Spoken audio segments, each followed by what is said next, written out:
Alrighty. Hello, everybody. Can see some people starting to join already. We are going to get started in about a minute's time. In the meantime, if you want to let us know where you're joining in from, please feel free to do so. Panelists as well, if you feel inclined to let us know where you're coming from. And yeah, we'll get started very shortly.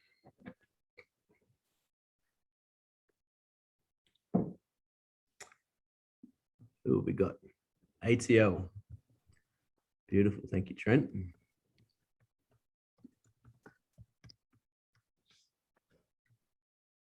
All right, let's give it a couple more seconds and we'll begin. Okay. Let's get started. All right, so welcome everybody to part 3 of this Devreck webinar series entitled Tech Recruitment Unveiled, How to Build a Winning Partnership Between HR and IT. Before we get started, I've got 2 quick housekeeping things to get through. First of all, please send in your questions. There will be an open Q&A session at the end of today's discussion. So if you've got any questions for our panelists, you can fire them in there and I'll ask them to them at the end of the discussion. You can also put them in the chat box, which is already active at the moment. So perhaps our panelists can answer them throughout the discussion. And second of all, this webinar is being recorded. So if you can't make it to the end of today's discussion, or if you'd like to share it with your colleagues, you'll be getting the link to the recording tomorrow morning. So keep an eye out on your inbox for that. Okay, I think it might be a good time to introduce our panelists, some of whom you might remember from our earlier Devreck webinars and some new faces as well. So I think I might begin with Trent. We'll go left to right. So Trent, thanks very much for joining us again. Can you give us a few words about yourself? Yeah, absolutely. Trent Cotton, I'm the Senior Talent Director for Hatchworks. We're a technology solutions provider and also provide staff augmentation for both onshore and nearshore. I've been in recruiting for 18 years now and also wrote a book called Sprint Recruiting. It's applying the Agile and Scrum methodology to recruiting.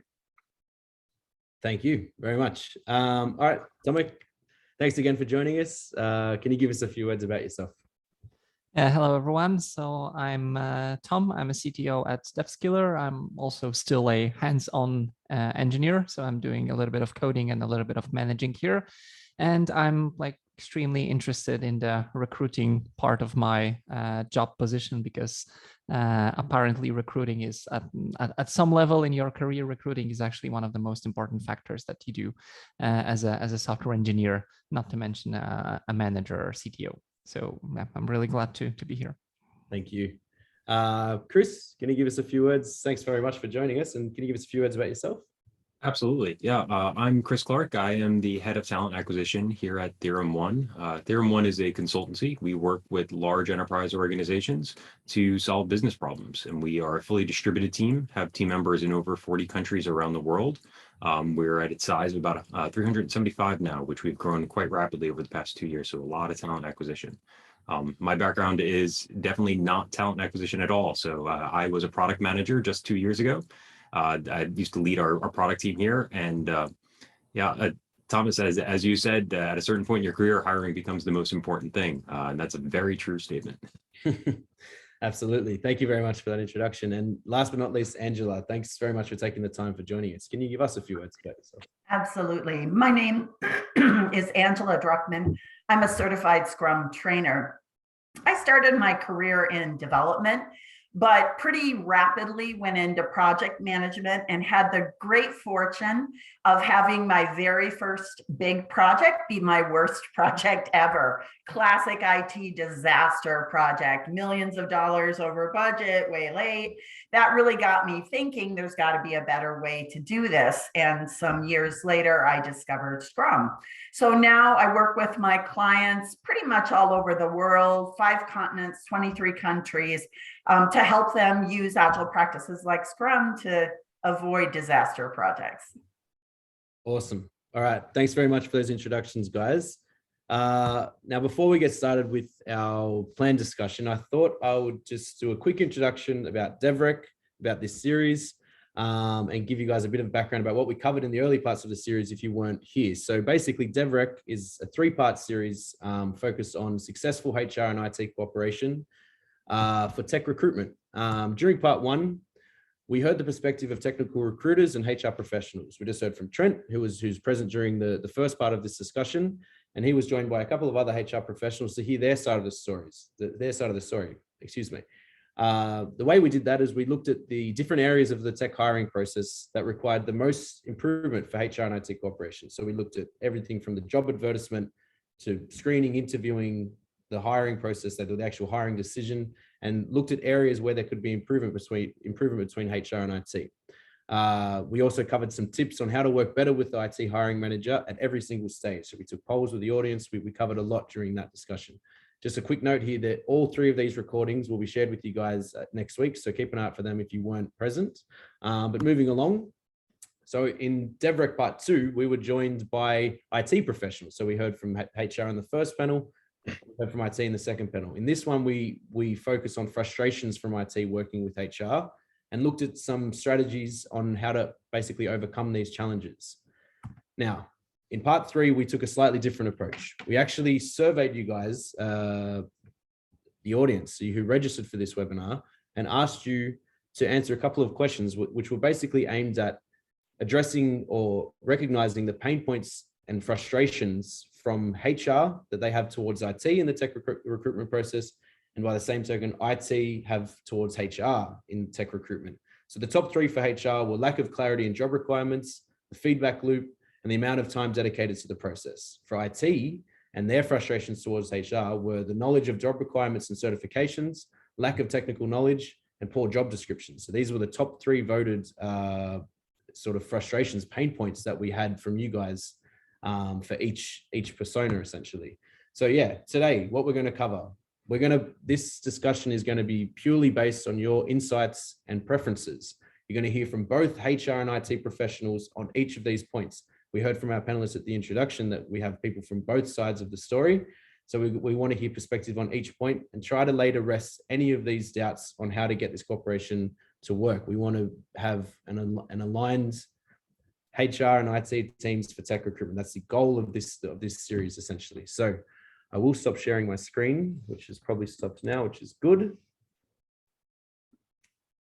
And jump into our first question. Before I do that, I think it will just be important to point out that we're going to start with the HR pain points. So we're going to start with the HR frustrations, then move into the IT pain points, and then we've got some actually open topics that were also voted on in this pre-webinar survey, which were some of the things that you guys wrote in to say that you'd like to see us covered, and we picked the best ones out of them and made some questions accordingly out of that. So basically, thank you for your patience for that introduction and for hearing the rundown of what we've got planned for today. And I will jump into our first question, which Chris, I might start with you. And we looked at those HR frustrations, and the biggest one there was a lack of clarity in the job requirements. And that basically is the biggest pain point for HR people working with IT. I wanted to know your thoughts on improving this particular situation for better cooperation between HR and IT. You might be muted, Chris, sorry. I'm mute. This is definitely an interesting one, and certainly one that I've seen both sides of. I used to be the hiring manager on the other side, waiting for the candidates, and now I am the talent team delivering those candidates. And the biggest thing I would say is that from the HR perspective, from the talent perspective, you can't expect that they are going to the IT teams are going to give you everything that you need, right? They don't know how to talk about this. They don't know what the job market looks like. They don't know how candidates talk about this. So it really comes down to you trying to figure out how to build a language with them and how to communicate these things.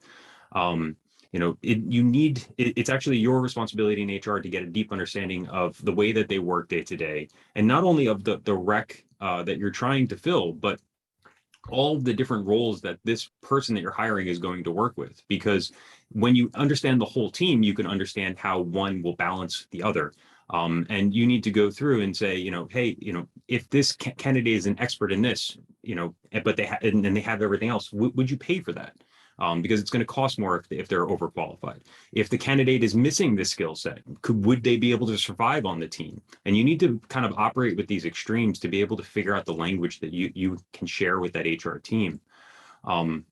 One of the biggest things that I found is that people, always demand senior, but they don't really know what senior means. So giving them real tools to be able to articulate what a senior engineer is, being able to really go through a list and say, in DevOps, are you expecting them to be able to design and implement by themselves? Do they design and implement with a team? Do they just implement? Do they not touch it? That's going to help you figure out, yes, they mean a senior person, or they just really want a senior person, but they don't actually need a senior person or don't expect them to operate in that fashion. So again, it really comes down to building that language. Here, I just kind of listed a couple of tools, but it's really what starts the conversation with you and your hiring managers to be able to understand best how to succeed. Yeah, awesome. Yeah, definitely a lot to go off there. I really appreciate it. Angela, I wonder maybe from your perspective, from sort of the IT perspective, we're talking about this sort of lack of clarity in job requirements. Do you have any tips on how we can improve this and improve that communication between HR and IT? Sure, absolutely.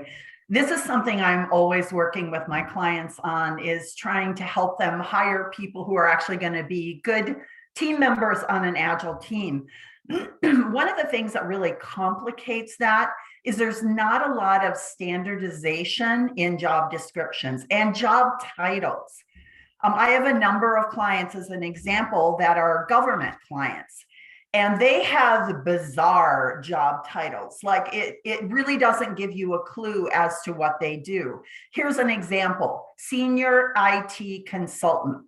What is that? Is that a developer? Is it a project manager? Is it a scrum master? So I think it's worth the time of IT people to kind of sit down with their HR folks and say, okay, who knows what the job title will be, but these are the things I want you to look for in the resume. Maybe a senior IT consultant is actually a business analyst. And so you want to look for things like being able to create a business requirements document, going out and working with business to gather requirements, being able to articulate those to a technical team. Because I find that this lack of consistency in job titles has a lot of confusion. It creates a lot of confusion for people. And the other thing it creates is really great candidates slipping through the cracks. Mm-hmm. So I think you have to kind of dig past titles and get into, okay, describe for me what you did. And then you can kind of get a sense of, okay, this is a candidate that we want to talk to. Yeah. Don't start with the job title by the sounds of things. Start with the requirements. Then you can, I mean, it's interesting. You also brought up the point about job descriptions. This is something that we talked about pretty much at length in the first panel. Trent, you might remember this, as we actually voted on this from the audience, and this was the number one issue that the audience was having, is working out these job descriptions. And it's a pretty good idea to approach it by, don't start with this job title. First of all, figure out what you need. That'll shape your title. Then you can figure out what you need for your job description as well. So I really appreciate it. This reminds me of an anecdote. I remember there was an interview with Tim Berners-Lee. For those of you who don't know, it's the guy who actually invented World Wide Web. He is the one who actually came up with the idea of like almost the internet. And the caption on the TV interview was that he's a web developer, which is technically correct. But maybe a little off. And I like I like the discussion, and especially I've recruited in a lot of different industries. Tech has always been kind of the one I'm like, because it changes so much. It's been 4 years since I've been this close to tech recruiting, and 5 years ago, I was recruiting .NET developers now, and then I get in, to this role, and they're like, we're looking for React. I said, okay, that's fantastic. What is React? Where does it sit? So for me, to get them out of that, I'm looking for a senior software developer. I don't even give them the option. I'm like, paint me a picture. Imagine that you're a kindergartner and you're trying to explain something to me, and all you have is crayons, and all I can understand is what you paint. paint me a picture of what this role needs. And what I like about that is you get into some of the tech pieces, yes, I need 4 years of React, 3 years of Vue, Node.js, whatever. But then you also get some of the competency aspect of it. And I think that's where you can drill down and say, okay, you say that you need a senior, but it sounds like you just need someone that can take a kind of a predefined box and color about an inch outside before engaging manager. So that's it's kind of a mid. And the other thing that we do is we have a AI and ML powered sourcing tool. And so I can actually build while they're talking about it, I'm building that search. And of course the AI is updating the candidates and everything from location to the tech stack that they're looking for, even if we want to go after different companies, but they start to see that number, kind of dwindle down. So, as an example, I need someone that's got experience in Rust. Okay, fantastic. We need them in Latin America. Watch this. And I hit enter and it went, and the manager's like, wait, okay, well, maybe not. I mean, we need Rust, but we can teach them Rust. C++ is a good thing. That's kind of a good baseline. So I think, recruiters, sometimes we just go in and we just take everything down. I think leading with that data is going to enhance and enrich that job description build out. And if you do it the reverse way, you're not looking for, what was it, the senior IT consultant, I think you said.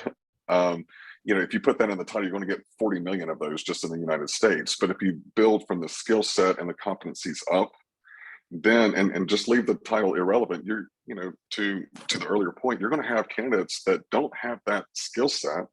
Maybe they're a cloud engineer and maybe they can do some QA automation because of the tech stack that they've been doing and some of the projects they've been working on. So it opens up that candidate flow. And for me, who doesn't know a lot about technology, it establishes a little bit of credibility with the hiring manager. Yeah. It's about getting aligned as well, as much as anything, like early on, which is what we're trying to cover here, because if the expectations, the alignment is there at the very beginning, things are going to work out better moving forward. I do appreciate all of those answers, guys. I'll move along. I might stay with you, Trent, actually, because we saw the second biggest pain point. This is the second highest voted pain point from HR when working with IT is the feedback loop. And I wanted to know maybe if you could share some of your experience, good or bad, with this particular issue, and on the bad side, perhaps some advice on how to improve it. Yeah. So whenever I started in recruiting, my hairline was here. Like right about here. And the lack of feedback is just consistently driven. I'll be bald in the next 18 months. And it's actually one of the core principles in sprint recruiting, because I found that whenever I was developing the methodology coming out of Agile and Scrum training in 2017, I kept thinking, okay, there's got to be a way, if they're doing this over here and it's working and something very complex with a lot of moving parts, I've got to be able to apply it to recruiting. And so the first thing I did is I downloaded the candidate information. How long do they spend in each different section of the swim lanes within the requisition? And it is one of the few times in my career, a minor statistics, I love data, one of the few times that the roadblocks were like, bam. And it was with the hiring managers. It was from the time that we found candidates quick, it was 2 weeks before we got feedback. And then once they interviewed, it was 3 weeks before they decided who they wanted to hire. And then it was another 4 days trying to get the damn offer approved. And so what we did is we put in a 48-hour deadline. And I loved it because whenever we train the managers and whenever I do sprint recruiting training, everyone's like, yeah. I'm like, okay, let's watch. Because as soon as I start enforcing that, everyone gets their feelings hurt. It's like, no, we can't do that. We use it as a competitive advantage. So I like to be able to talk to my candidate and say, hey, Justin, I really like your background. I think that you're going to be a fit for one of a couple of roles. I'm going to submit you over to client A, B, and C. You will know in 48 hours whether or not you're going to move forward with A, B, or C, or all the above. That in this kind of a market, sometimes that's all I can get to get that candidate to stay with me. And then on the flip side of that, when we're talking with clients, and I think I pulled this 2 sprints ago, we had viable candidates that were sitting between, a couple of different, client groups or hiring managers, and one was slow, one was not. But guess where the candidates went? They went to the ones that were fast, because that's what's first best for the candidate, because I own that candidate experience, but it's also great for the client. And, you're just naturally going to gravitate toward those hiring managers that honor that 48-hour deadline. So I think, for hiring managers, they have that FOMO. hey, I interviewed 5 candidates, go find me 5 more. And then they're surprised 5 weeks later that the first 2 that you submit that you said are probably the good ones, they're no longer in the market. That was 2 or 3 years ago. I mean, good God, if you don't respond sometimes in, 48 hours plus 12 or plus 13, you're out. Mhm. So, it's setting that deadline and setting that expectation with the hiring manager on the front end, and then letting them know this is not a contract. Okay, this is an SLA. You do your part, I do my part, and we'll be hiring partners, and we'll move this forward. And the one that benefits the most is that candidate experience. Yeah. Time is money, both in Oh gosh, a yes. literal sense, and also just the candidates aren't going to Mhm. sit around waiting around for you, for sure.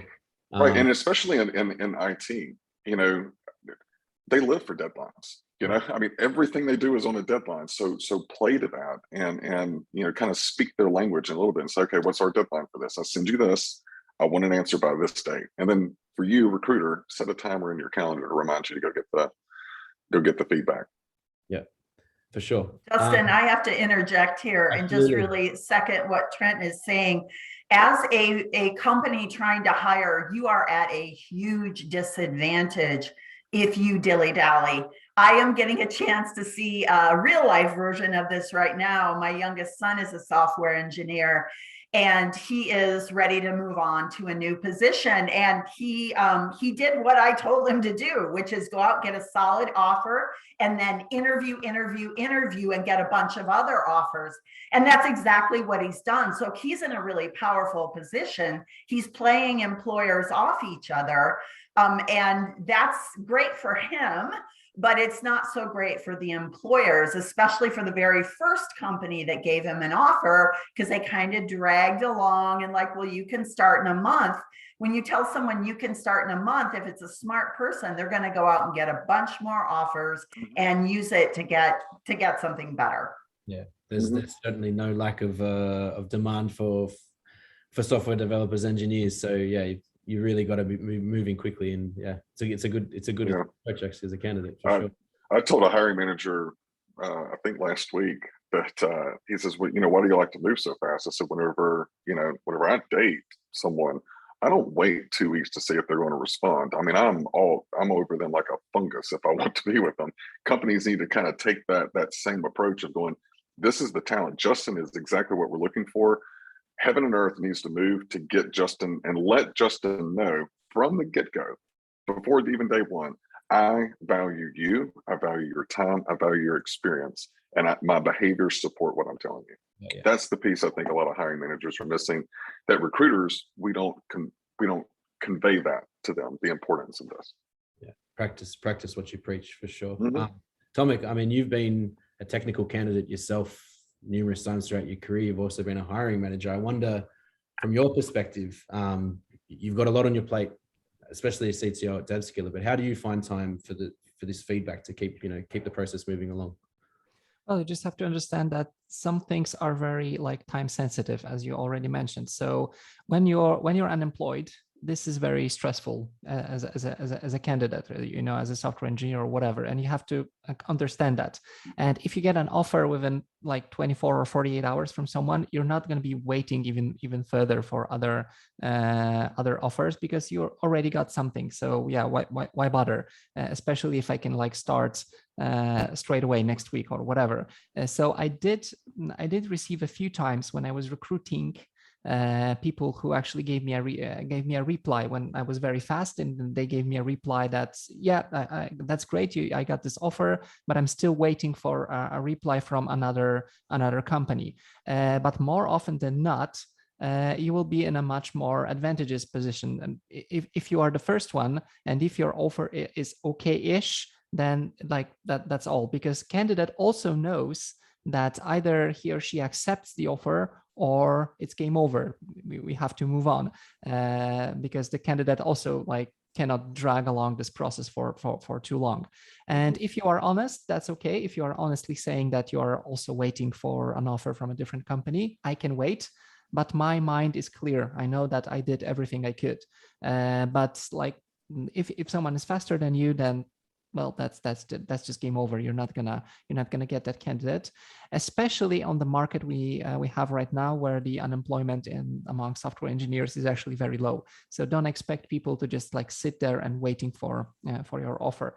And regarding the actual process, how we can structure it inside a company to make sure we are like hitting the deadlines.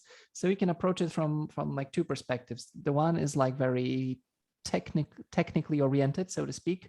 So like use some ATS, applicant tracking system, use some, I don't know, Jira, Trello, whatever, set up deadlines, set up processes, set up reminders, whatever. And that works. And the bonus point is that you get auditability. So if you didn't get this wonderful candidate at any point in time, you can see your process and you can ask this particular person, hey, John, why didn't you respond within the agreed SLA? I really like the name SLA here. It's like typically comes from the DevOps culture, but we can apply it here as well. So we can always ask a particular person, why didn't you respond? Maybe it's because of you, we didn't hire this great candidate because you had all the information. Why didn't you respond? So this is kind of the tech side of this. And we should probably, even more importantly, build a culture where you actually have empathy. You understand that this person on the other side actually waits for your response. If it's a senior, probably that person has like a ton of other offers. So he or she is not waiting eagerly for your response. Like she will just forget about you in 2 days. If it's a junior, if it's someone after bootcamp, whatever, then that person may be really, really eagerly waiting for a reply. So why make these people anxious or nervous or whatever? I mean, what else do you need? You have a CV, you have feedback from all your engineers, whatever. I mean, what holds you back? That's something that's unimaginable. Yeah, for sure. And we do, because we do sprints, we have a retro at the end of the sprint. And I mean, this sprint, there's 3 candidates that we lost because the client dragged their feet. So, one of the, and I know all 3 of them by name because I've been watching and I've been after the recruiter, I've been after the CE. And so, part of our retro is going to be, all right, this was the perfect candidate for 3 different roles. We went all in here. Why? And how do we avoid this insanity going into the next sprint? I think that's one of the things I like about kind of having that retro is it gives you a chance to go, what's working so we can scale it, and what's not so we can address it and not continuously repeat. And then from a prioritization standpoint, going into the next sprint, if client A takes 4 days to give us a response and the response is let's put them through another tech interview, and I've got 40 other jobs, guess what? That next sprint, that client there, they drop to the bottom of the priority. I'm going to go to the ones that I know whenever I finally can get them interested in Hatchworks and working for us, that client's going to move just as quick because it's not just that client's brand, it's also Hatchwork. It's my brand with that candidate. Yeah, for sure. And out of curiosity, like how long are your sprints actually? Like do you 2 weeks. 2 weeks. 2 weeks. 2 weeks. Yeah. Yep. It's a good period of time because, like you said, you always get this opportunity to look back over it and address strengths and weaknesses in the process. All right, so we've kind of finished off with our HR side, HR frustrations. There was another one in there out of the top 3, but in the first panel that we had, we really sort of dug pretty deep into that issue there. And it's the same actually with IT, one of them, which is this lack of technical knowledge. We spent quite a lot of time in Devreck 2 talking about that. So we're not going to go too far into that one today. What we are going to focus on is actually the number 1 voted frustration from IT. And that is the HR not knowing the certifications or requirements needed for the job. Angela, I wondered maybe if you could sort of expand on this in your experience and how you kind of deal with this issue throughout your career. Sure, absolutely. This is a huge pain point for my clients. They get a lot of confusion in getting candidates that are certified, whatever that means. I teach certification classes in Scrum, so obviously I believe in it. Is it that little stamp after your name, certified Scrum Master, that makes you great? No. It's that you spent 2 days with somebody like me.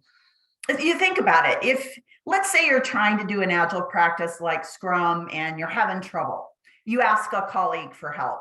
How many places has that person worked at and used something like Scrum? Maybe 10 or 12. I've worked with hundreds of companies. So that's the advantage of coming to spend a couple of days with somebody like me, is you get that benefit of the knowledge. Unfortunately, a lot of organizations out there have figured out they can kind of work around certified Scrum Master, certified Scrum Product Owner, and they can phrase it a little differently and get away with creating Justin's Agile certification. And, you know, there's a stamp for you. I have a client right now that got bitten by this in a big way. This is a state government in the United States. They have a huge multi-million-dollar government project that they're going to be embarking on. They hired a lady to be a Scrum Master, who's kind of the person who guides the process in Scrum. And they asked her, "Are you certified?" She said, "Yes." So it turns out she was. She got one of these fly-by-night certifications where you take a little exam online, you spit back what you know they want to hear, and woo, you are certified. And of course, she didn't even have rudimentary knowledge of Scrum. She made a mess of it. They had to get rid of her, and it slowed the whole project down. So this is a huge pain point for my clients. And I think beyond just looking for the real certification, that term, certified Scrum Master, certified Scrum Product Owner, that's owned by the Scrum Alliance. The only person who can grant you that is a certified Scrum trainer. But again, what you really want is the fact that somebody has spent 2 days in a class with someone who knows what they're doing, and has gotten advice based on real world stuff. When we survey people after they come to our classes and we ask them, out of everything we did in class, what were maybe 1 or 2 things that really made it for you? Like it really made it valuable. What always sits at the top is the real world stories. They want to hear what really happens. And in my classes, especially, we talk about the good, we talk about the bad, and we talk about the really, really bad, because I want them to hear these things for when they're going out to do this in the real world. So yeah, a proper certification doesn't guarantee you anything, but it at least says, okay, this person actually learned from someone who has a lot of experience in this and knows what they're doing. So I would say for my clients, that's been a huge pain point. Sure.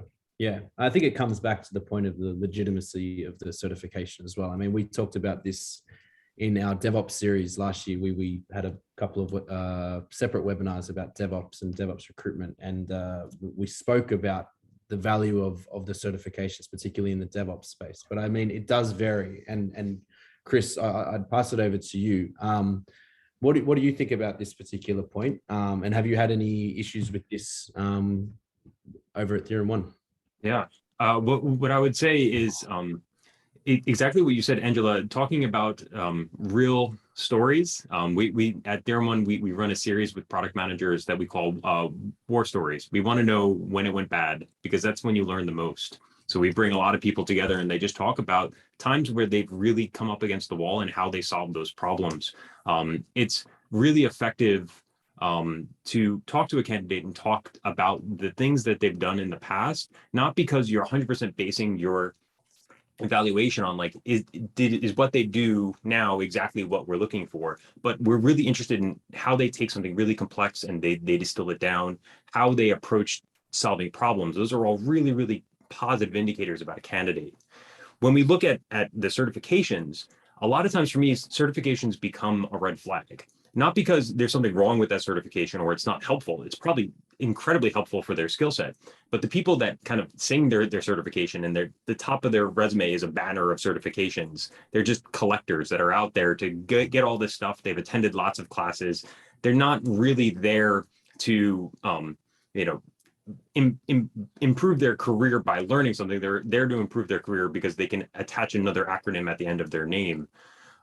So for us and at Theorem One, certifications are less about being able to understand that candidate more, and more about understanding the requirements. If we go back to that first question, if someone comes to me and they say, I need the characteristics of this certification, that tells me so much. And that's part of the language that you can build. Mhm. Once you have that characteristic, maybe you do go find a candidate that has that certification, but what you actually have is a rubric that says what I need are people that think and act in these manners. And I can go find someone that's certified or not that has those qualifications, because we now have that common artifact on both sides of the hiring manager and myself. Mhm. Yeah, for sure. I don't know if Tomic or Trent, if you have anything you want to add here, or we're going to move along. Actually, I agree. I don't see much value in the certification space or industry or whatever you want to call it. Sure. Okay, moving along. One of the other big pain points that we came across, and this was actually sort of from both sides, and it comes back to this point about communication, and how to communicate, particularly with the hiring manager. This is one of our talking points that was voted upon as well in the pre-registration poll. Trent, I'd like to ask this question to you, and I wondered, how can you use communication strategies to strengthen the relationship between the hiring manager and HR? Is there anything you can share on this in your experience there at Hatchworks? Yeah, absolutely. Or just throughout the career. I always like to be, well, in school, I got in trouble for being like a Riddler because I always asked why or how. A lot of teachers didn't like that. They just wanted you to just do the math homework and not ask why something was going. But in recruiting, I think it's helpful. Some recruiters that I've worked with, they want to go in and act as though they know everything about the business unit. And I think you get a lot more relationship building if you just go and you just spend time with them, like do a day in the life of. So if you're recruiting, DevOps people, and you have an opportunity to go into the office or sit in on a couple of the meetings and watch that DevOps in action, and be able to ask them later and say, okay, well, why did you ask that, or what were you talking about here? It's actually a point of vulnerability that I think recruiters shy away from, but I like to embrace, because I found that, one, I learned more, and then two, I learned more about the individual that I'm supporting. So it's like I'm kind of developing a two-sided relationship, and those are a lot more forgiving whenever you do miss the mark on a candidate, or you do miss the mark on a process. So I think establishing that on the front end with the intake is probably an opportunity missed by most, because most recruiters sometimes will just take the JD and go, yeah, I know what you're looking for.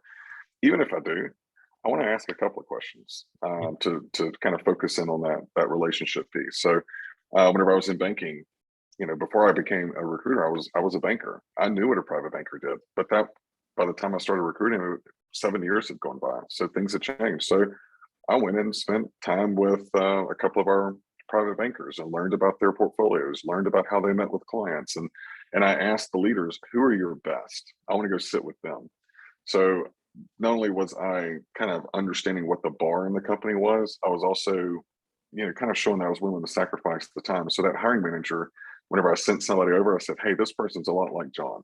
They remind me a lot like John. And let me tell you why. It gives them an immediate baseline to be able to say, okay, well, if they're like John's one of our top performers, yeah, definitely. They don't even look at the page. They don't look at the resume. I'm making that connection with them. And I think that's an opportunity lost in building that very strong communication. The other piece is I like to communicate with people the way they want to be communicated with.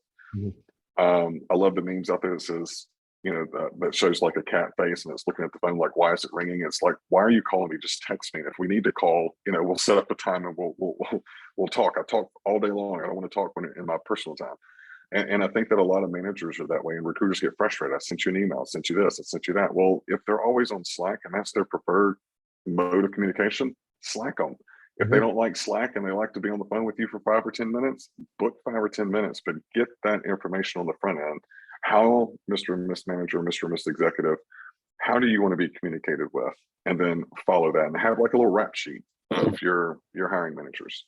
Yeah, it's interesting that you brought up this word relationship a few times. It's a buzzword that we kind of avoided a little bit in our promotion because it can be like there's a kind of personal connotation with it. We were talking about cooperation and partnership, but in reality, it is a relationship between the hiring manager and recruiter for sure. And I think the techniques that you talked about, because you've got to get to know them to understand how they, like you said, how they like to be communicated to, if it's Slack or a call or in the office face to face. Yeah, it's absolutely true.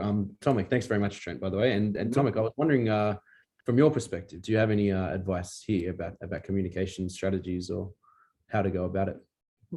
Yeah, so the first thing is that we should actually just like appreciate each other and understand that we have certain skills that the other part is lacking. And once we understand that, and it's again kind of the empathic thing, and so once we understand that, we can actually embrace each other. And that's why we named this series Devreck, because we would like to build this kind of synergy. Sorry for being that cliche, but that's the thing we want to do here. So when I was young, I was like thinking of HR people like these, like people wearing ties and not knowing anything about Java and JavaScript.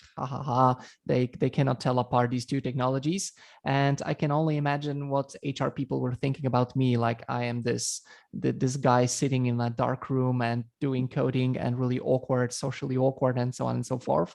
And times have changed. So the recruiters are now tech recruiters. So they do understand, they can tell the difference between Java, JavaScript, TypeScript, ECMAScript, and so on and so forth. Developers, on the other hand, really like try to, at least senior ones, or the ones who try to be senior ones. And by the way, that's how I would define a senior developer, that they are actually working on their soft skills rather than just like tapping the keyboard as fast as possible. So at this point, we are like coming closer to each other, and whichever communication medium you choose, that's your call. Although I hate receiving phone calls as well. But anyways, like just appreciate each other and respect each other, and the communication will just like flow. And of course, it helps a lot if you can like sit in the same room for a few hours and just have a meeting rather than just exchanging emails, because there's always this barrier, like it's us and them. And the whole point of the DevOps movement and the Devreck movement, which we're like trying to bring to life here, the whole idea is that you are supposed to work as a team. The socially awkward technical people and the HR people, which are actually fantastic, and they can tell a lot about the candidate, which I wouldn't spot. For example, like is this person going to be a team player, or is this person the one that's like treats like the work seriously, and so on and so forth, because the only thing I can assess is like how well she is doing with coding. So the communication will flow once you kind of understand that the person on the other side tries to help you, like you have a same goal. Yeah, and eliminating like these silos, basically, like you said, we're trying to bring the two sides together, and that's exactly why we named this series Devreck, because it's trying to sort of bring it together, get aligned, to move forward more quickly and effectively. Thanks very much. Tomek, there are a ton of socially awkward HR people too. Let's not discount that. Okay. Social butterfly developers as well. Let's not get it twisted. Oh my gosh. Chris, you had to say something. Also double down on the honest and earnest communication, right? It's about building that relationship, and the number one coachable moment that I have with my team is just to stop selling, right? You don't go in there and put up this wall and be ready to get them excited about this person. Now, behind the scenes, yes, of course, that's the goal, but you need to use a mechanism that they're going to understand and that they're going to get excited about. And what you really want to do is go in there and be as honest and open as possible. Here's a candidate. I happen to like them. They have these flaws. You can overcome these flaws because you have these aspects of your team. If you talk to them about what's really going on in their world and how this person is going to help them, like, let's be really honest, that's why they're hiring someone. They need help. This person will help you. Consider them. Think about them in this way. Preload some of that stuff. If you need to, you can start selling at the end. But if you go in there and you say, like, this is the best developer I've ever seen, or the best one we've seen in the past 6 months, the bullshit goes up way high, and you're going to get flagged. Yeah, I was going to say, how would we even know? Because I mean, we're not in the business every single solitary day. The trick of the matter is that we don't, because even they don't. Yeah. Okay. Well, thanks guys very much for those insights. So I've got another one of these sort of open conversation topics, which was it's kind of steering away from what we've talked about, but it was voted upon by our registrants. So we want to try to cover it.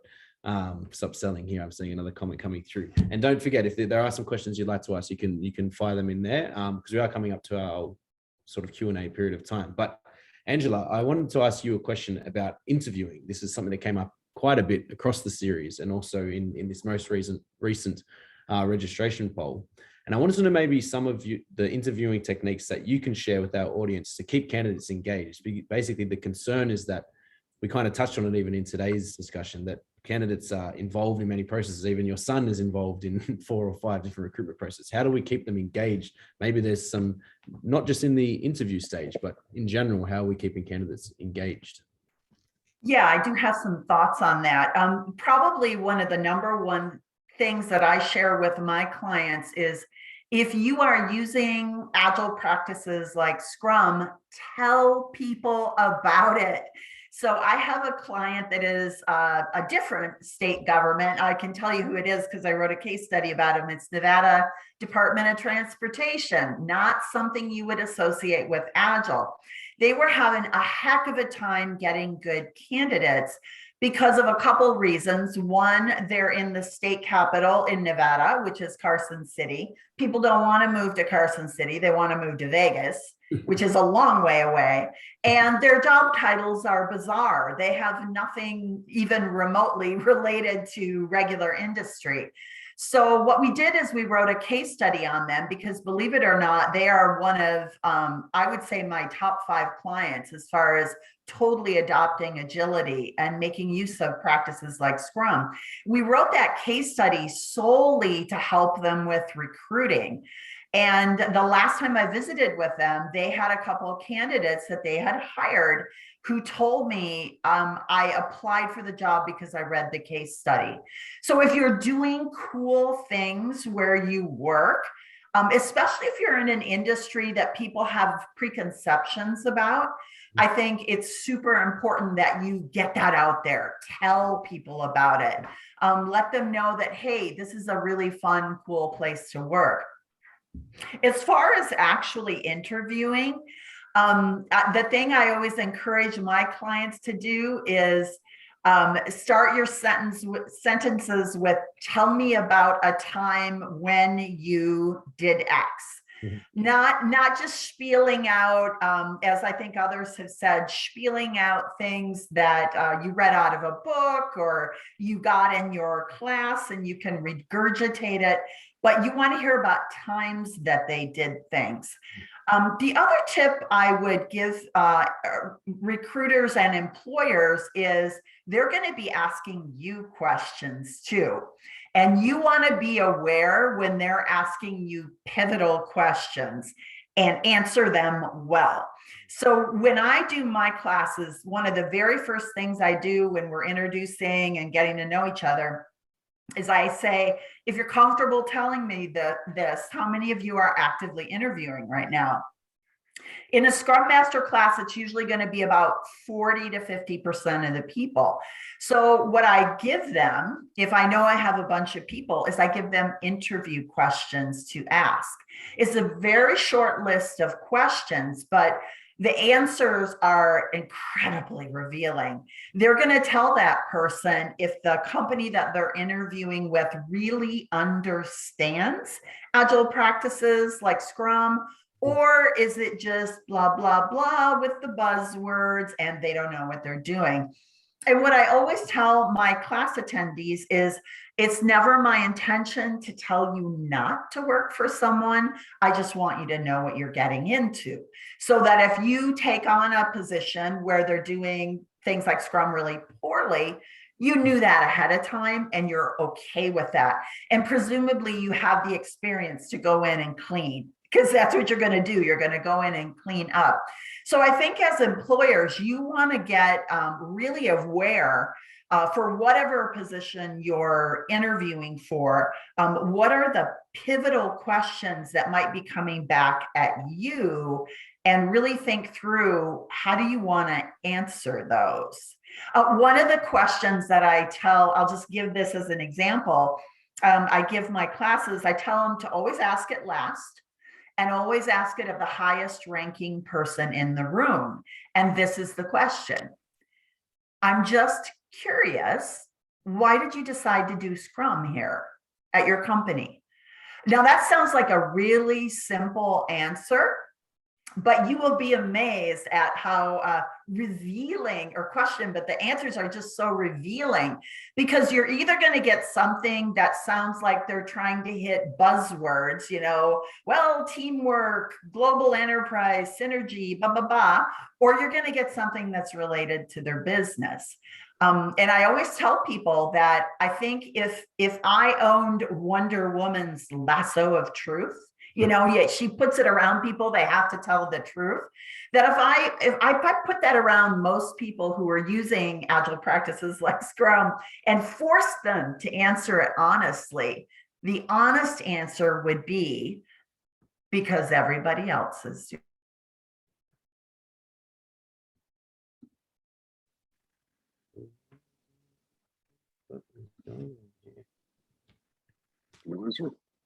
I think so. Yeah.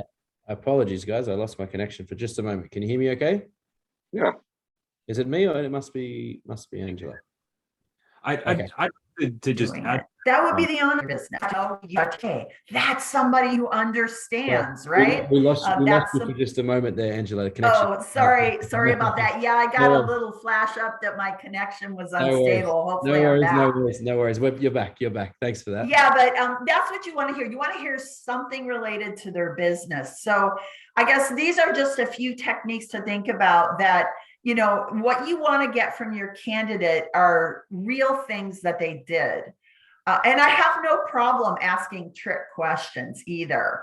A question, for example, I would ask of a Scrum Master is something like, tell me about a time when you had a team that was underperforming.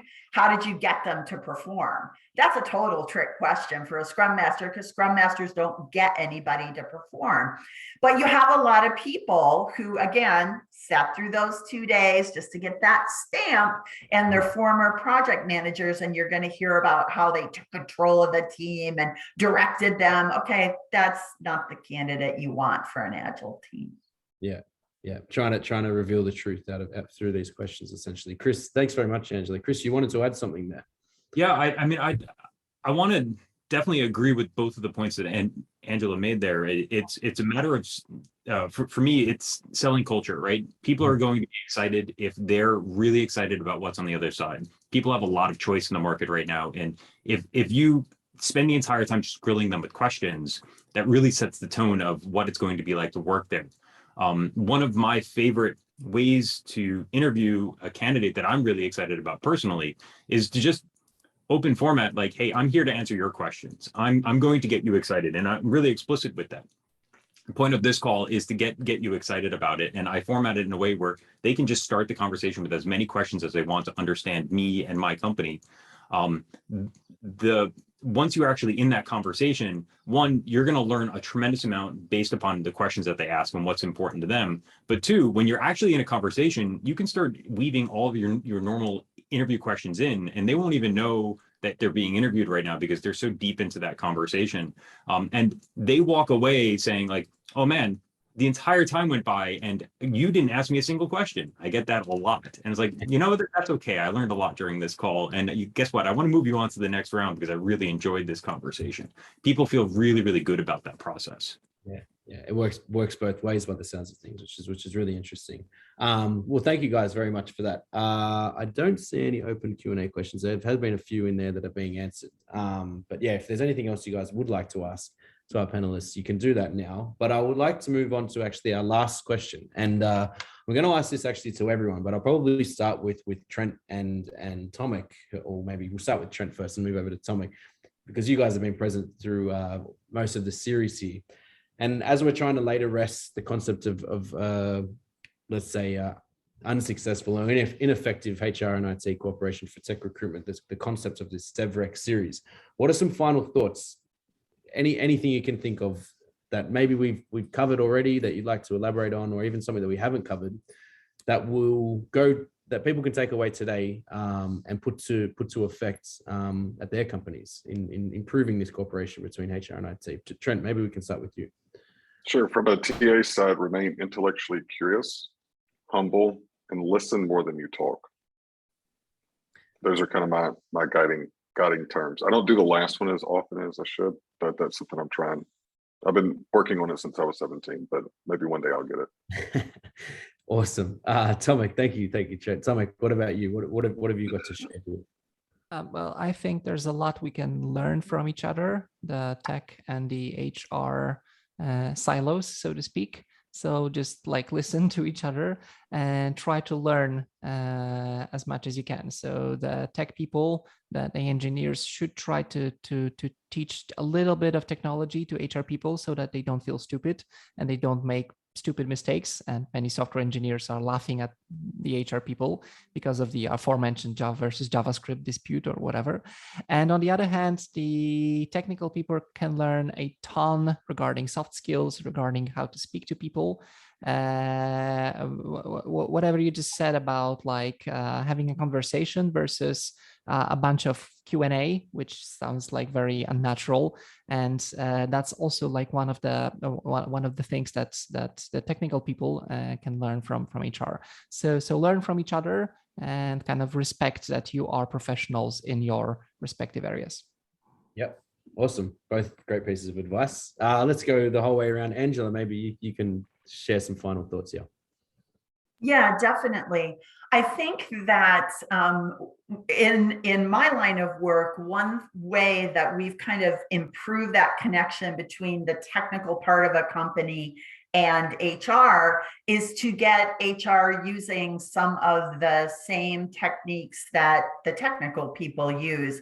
Specifically, as Trent was talking about, he actually decided, hey, this thing called Scrum, it really could work well in what I do for a living too. It's probably not a coincidence that the client I told you about, Nevada Department of Transportation, their first huge Scrum project was an HR project. I have another client that I was with a couple of weeks ago in oil and gas. And sure enough, their first big projects are in HR digital transformation. So I think that can be kind of a cool way to share with each other. You know, I have one client in Houston in the United States and Texas that runs their whole company with Scrum, every department, finance, HR. And it's interesting, they even send their administrative assistants to my class. And I asked them once, why do you do that? It's expensive. Why do you do that? They said, it's easier for us if everybody thinks the same way and speaks the same language. So I think that's kind of the key between technical people and HR is trying to take the first steps to speak that same language. I think that's where we're going to get some commonality. Yeah, absolutely, for sure. Well, thank you. And Chris, do you have any sort of final thoughts on this Devreck series as a whole? Absolutely. Yeah. For me, you know, where I try to lead my team is a place where you're not afraid to try something new, and you're operating as honestly and in such an earnest fashion that you know that you're going to succeed because you just put that effort in. Don't be afraid to try that thing that is really scary and you're not sure it's going to work because it just might. Yep.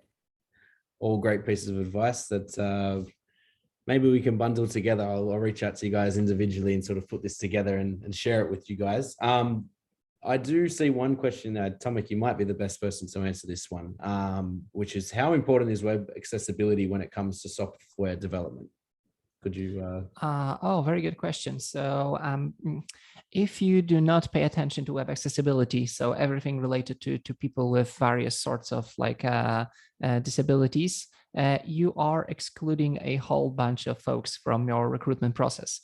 And this might be not that problematic. Okay, I mean, it's terrible because you are excluding people for some reason, but this may not be such a problem in any other industry. But in the tech industry, it's It's a very practical and pragmatic problem, because I did recruit quite a few people who were on wheelchairs, who had various disabilities and so on and so forth, and it didn't matter at all. I mean, after all, you're just sitting in front of computer, and the most of your work is just thinking and like designing code.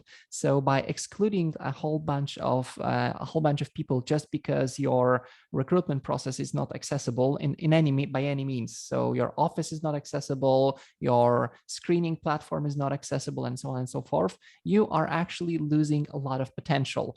And it has, like, to be honest, it has nothing to do with being politically correct or making sure you're inclusive and so on and so forth. Of course, these are all like the most important parts. But the thing is that you are actually losing talent, because like there's a ton of talented people who are perfectly suited to do the IT work, even though they have some disabilities which have like no influence whatsoever on their work. I was actually interviewing a few people on wheelchairs, and I had no idea they are on wheelchairs until I actually saw them in the office when they had the contract, because it happened like remotely. So accessibility is important, and it's in your best interest to have your platform, have your process, have your office space, whatever, accessible to these people. Yeah, something that we're certainly trying to do at Devskiller as well. All right, I think that's it for the Q&A, and it's actually, we're right on time, which is perfect timing. So I wanted to say, as always, perfect timing, I might add. We seem to do pretty well, but thank you very much, everybody, for joining us today. As I mentioned at the beginning, there will be a link to this recording tomorrow, and next week there will be a link to all 3 of the recordings, plus some additional material that we're sending you guys over the coming weeks that kind of expands on this topic of HR and IT cooperation and the Devreck concept that we've sort of born here at Devskiller. So once again, thanks very much for joining. Thanks for joining if you joined multiple panels, sorry. And finally, thank you very much to our panelists. So Angela, Tomek, Chris, and Trent, thank you so much for taking the time and sharing your insights. I think it was really insightful for everybody. And yeah, have a great day or evening, wherever you're joining from around the world. So thanks very much. Thank you. Thank you. Bye-bye. Bye.